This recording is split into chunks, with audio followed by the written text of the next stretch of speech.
All the Young Dudes by MsKingBean89, Chapter 64, 4th Year, Christmas. Monday, 23rd December 1974. Though Hogwarts had been as picturesque as a Christmas card under its blanket of island snow, the marauders stepped off the train into London to grey southern drizzle. The weather continued in much the same way for most of Christmas break, meaning that sledging was off the cards this year, much to Remus's disappointment. It meant that the first few days before Christmas were pretty boring, and they made up for it by making regular trips into the village under Mr. Potter's huge black umbrella and spent long afternoons in the Muggle cinema there. Remus had convinced them to go. He hadn't been to see a film since he'd started at Hogwarts, and Steve's gang had been talking about Death Wish all summer, so he was dying to see it. It was just as exciting as he'd hoped, full of revenge and gore, and Charles Bronson reminded him a bit of Professor Ferox. James and Sirius were more interested in figuring out how the projector worked, which suited Remus just fine, because it meant that they agreed to go with him twice. However, boredom soon got the better of them, and on the third visit to the picture house, a distraction presented itself in the form of a group of girls queuing at the ticket booth. At once, James and Sirius stopped discussing the ins and outs of visual perception versus frame rate and started acting very oddly indeed. James made more of an effort to flatten his hair than ever, while Sirius began leaning casually against the wall, as if he was James Dean. The girls obviously noticed, and kept glancing back, then giggling amongst themselves. It must be freezing, wearing miniskirts in December, Remus thought to himself. Finally, the girls finished buying their tickets and went to the second screen. Moony, Sirius said, not taking his eyes off the gaggle of long legs they had just passed. I bet we see something different today. Yeah, James nodded blankly. Remus looked up at the poster above the door. The Great Gatsby. He screwed up his face. Oh, it's a romance, though. What do you want to see that for? He protested. But it was too late.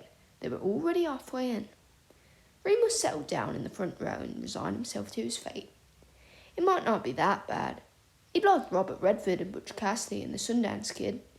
He wasn't as cool as Charles Bronson, but he might shoot someone at the very least. Half an hour later, as much as he didn't want to admit it, Remus was thoroughly immersed in the film, for all its pastel shades and silly costumes. There had been no shooting so far, but he was hoping for the best, and in the meantime was rooting for Daisy to see sense and leave her awful husband. At some point, Remus glanced to his left to see if Sirius and James were enjoying the film too, and found that he had been abandoned. Twisting about in his seat, he stared into the darkness behind him and could just about make out the dark shapes of his two friends sitting at the very back row, both engaged in some kind of horrendous teenage grappling match with the two girls from earlier. Mortified, Remus turned around at once, slouching down low in his red velvet seat. He couldn't concentrate on the film now, and he'd been right anyway. It was a stupid, boring, girly romance, and Robert Redford clearly wasn't going to shoot anyone anytime soon. In a split second, he made his decision and quickly left the theatre. It was too late now to get a ticket for Death Wish, and the usher behind the ticket stand was giving him a very pointed look, so he shoved his hands deep in his pockets and sloped out, feeling bitter and mean. The town James's parents lived in was a lot posher than the one Remus had grown up in. It was all pretty red brick cottages and oak trees. There was a big village green at the centre, and Remus could imagine cricket taking place there over the summer. It was raining now, though, and James had the umbrella, so Remus had no choice but to duck for cover under the nearest bush shelter. There was a little shop right opposite the bus stop, and he watched it for a while, checking out the simplest entry points. Not that he was going to break in. He definitely could. It looks really easy. But what if Mr. and Mrs. Potter found out? They'd never have him for Christmas again. He thought about going back to the house, but he didn't want to explain why he'd left James and Sirius at the picture house like that. Pricks. He kicked the side of the shelter with his heavy boots. An old woman, walking past with a little Scotty dog, tutted at him loudly, and he swore in return, throwing up his middle finger. Even James had let him down. James, whose pure and honest adoration for Lily Evans had been the one thing which convinced Remus that snogging might not be that disgusting after all. He'd expected something like this from Sirius, who never had any kind of impulse control anyway. But James! Oi, Mooney! As if by magic, James and Sirius appeared on the other side of the road, underneath the big black umbrella. He tried to ignore them, but it was a bit stupid, seeing as they were the only three on the street. Where are you off to? Sirius grinned, as they crossed to join him under the bush shelter. Just sitting here, Remus shrugged. Why'd you leave? Could ask you the same. We only popped off for a minute. Ugh, I don't want to hear about it. Remus covered his ears. Glad at James. What about Lily? What about, it's not time yet, but I don't mind. Remus parroted back the words James had spoken in November. James looked stricken for a moment, but Sirius laughed hardly and slapped Remus on the shoulder. Oh, come off it. Evans isn't going to care if partner slugged some muggle girl when he was 14. Calm down, Mooney. That's it. If there was anything more likely to send Remus into rage, it was being told to calm down. No, he growled. You made me watch a stupid girls' film just so you could grope a couple of muggle birds in the back row. Sirius tossed his head and rolled his eyes. Merlin, Lupin, we can go and see your beloved Charles Bronson tomorrow if you really want. I mean, excuse us if we want to act like normal teenagers for 5 minutes. Something about this insult struck Remus so sharply that if he had had his wand in his hand, he would have cursed Sirius right then and there.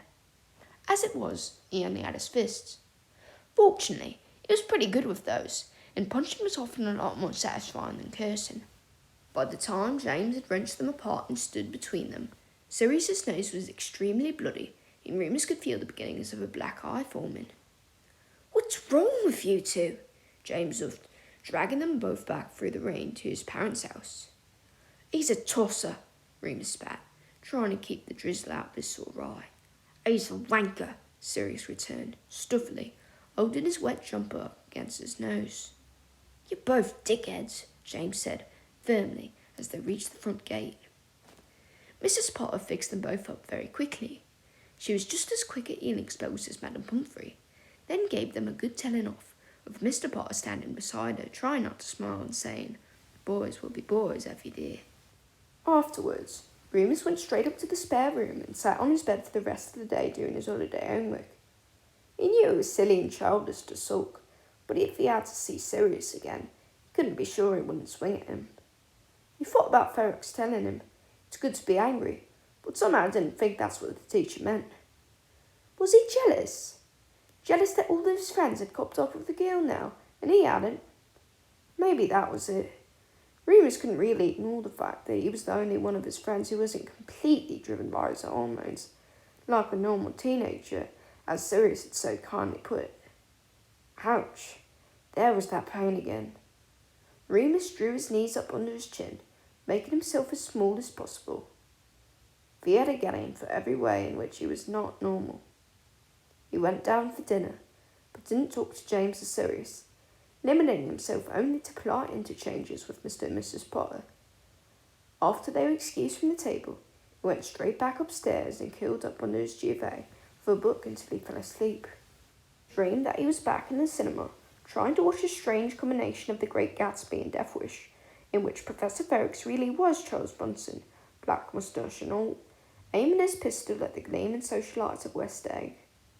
Something kept nudging Remus's elbow, distracting him from the film. He turned and saw that it was Peter and Desdemona, writhing about in the seat beside him, lips locked. Annoyed, Remus got up and sat in the row behind, returning to the film. Soon, something else bothered him. It was Mary and Darren. Remus, of course, had never met Darren, and the boy in the dream looked just like Mortimer for some reason. They were snogging too.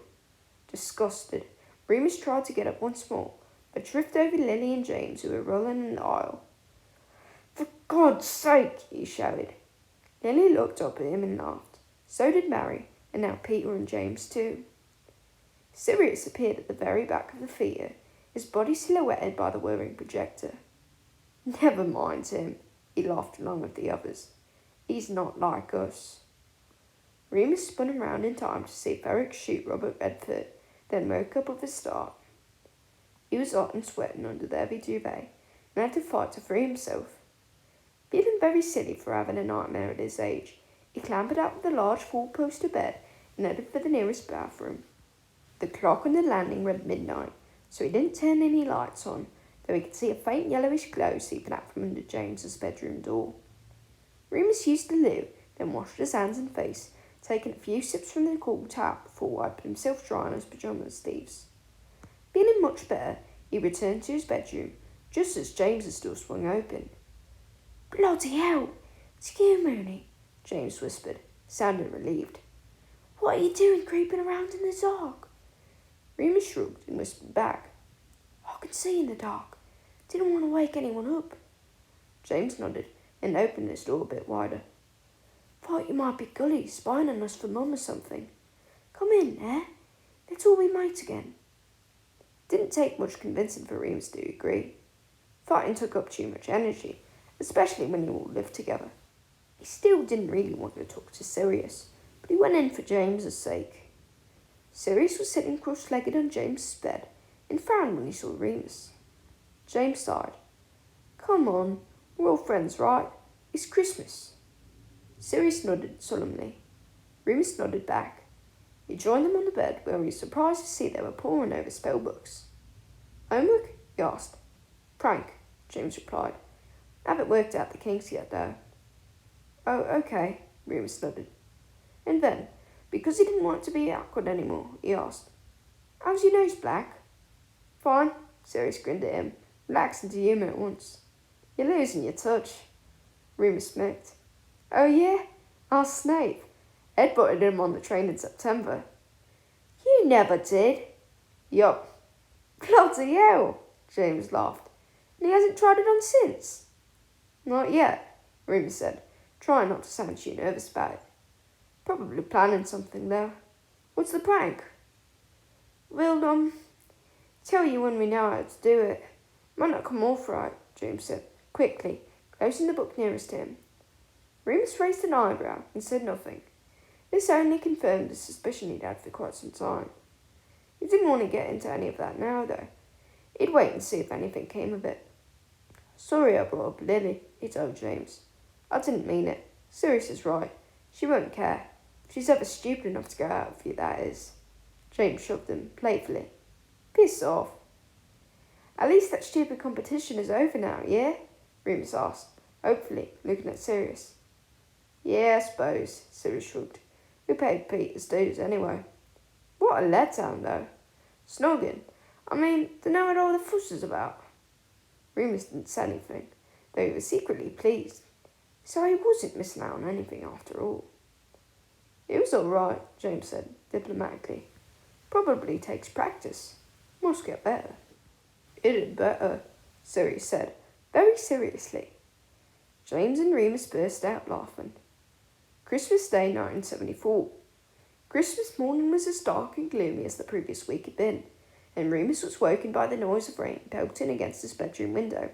Still, the Potter's house was as festive as ever, and the five of them settled down to a hearty breakfast with smiles on their faces.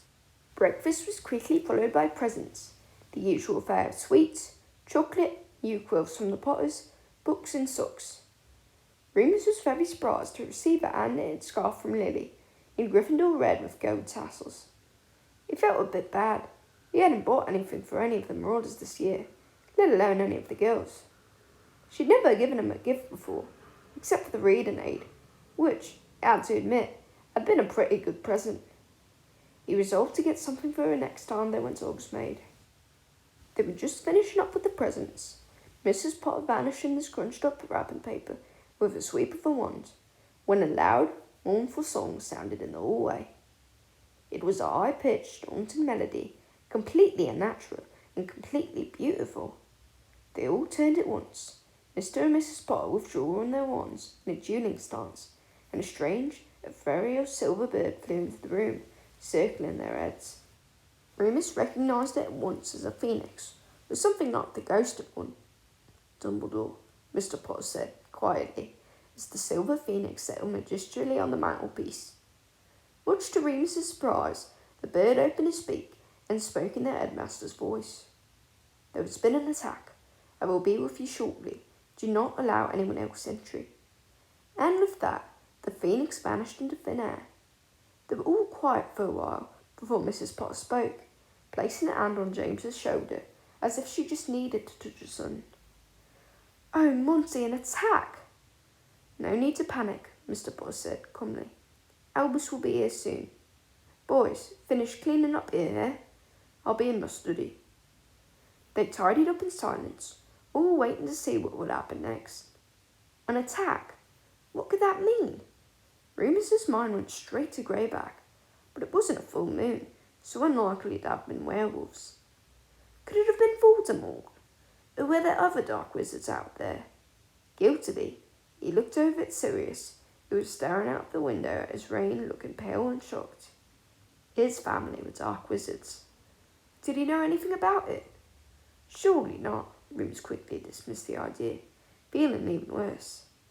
Sirius hadn't been home since the summer, and it was common knowledge that his family hated him. Finally, after what felt like a decade, but could have only been 20 minutes, there was a crack of apparition outside, and Mr. Potter was at the front door. Mrs. Potter joined him, and James, Sirius, and Remus hung back in the hallway, watching. The door opened, and Dumbledore stood looking there, very grave, completely dry, despite the rain beating down his sheets. "Philemon, Euphemia?" He nodded politely. Mr. Potter held up his wand. "What was the last thing we spoke about?" "Your son having broken his record for number of detentions this term." Dumbledore smiled, glancing at James, who turned red. This apparently satisfied Mr. Potter, who stepped back to allow Dumbledore entry. "Come in, Dumbledore. Would you like some tea?" Mrs. Potter asked, taking his travelling cloak and ushering him to the living room. "Upstairs, boys," Mr. Potter said sternly. James looked about to argue, but Dumbledore stepped in for him. "If you wouldn't mind, Philemon, I think it best the boys hear this. It will be all over the papers tomorrow anyway." Mr. Potter looked at his wife, then nodded. The small party sat down in the large living room, waiting for Goody to come in with the tea. It was a very odd scene. Christmas cards still glittering on the walls, tinsel sparkling along the picture rails, open presents piled up under the tree, and Dumbledore, still looking uncharacteristically serious in the midnight blue velvet robes. Sirius, James, and Remus sat squashed up on one sofa, while Mr. Potter remained standing, pacing the room. "An attack, then?" he finally said, impatient. "I'm afraid so.